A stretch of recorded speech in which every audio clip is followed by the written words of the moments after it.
In this short video, I'm going to demonstrate how to add a Verilog file as well as complete analysis and synthesis of your project.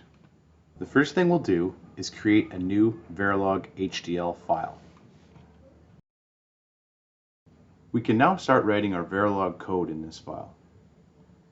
We're going to call this module My First Project, which is exactly the same as the project name, making this module the top-level design entity for this project. Very similar to C code that requires a main.c, every Verilog project requires a top-level design entity that's the same as the project name. In this example, we're going to write the code for a simple 3-input AND gate using a structural description. This means that we have to instantiate the AND gate and then connect its inputs and outputs to the I/O that we've specified for this module. The AND gate is a predefined module in Verilog called a primitive. Notice how the output comes first, followed by the inputs. There are other primitives in Verilog that follow the same structure, such as NAND, NOR, and XOR, for example.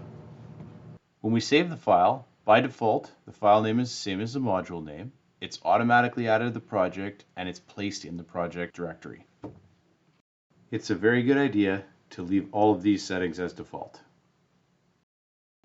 Now that we have a project containing a Verilog description of some desired hardware, we can attempt to complete an analysis and synthesis. This step has two parts. One, to check your Verilog description for syntax errors, and number two, check if your code is synthesizable, meaning can it actually be placed into digital hardware. You'll notice at the end of this step there's one warning. We're going to do our best to try and compile all of our projects with 0 warnings. This one's easy to fix and frankly has nothing to do with the code that we've written, but rather the way the code is compiled. In the compiler settings window, simply allow all available processors to be used for compilation.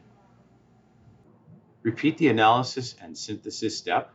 This time, hopefully your code compiles with 0 warnings or errors, and you're ready to check if the design actually works.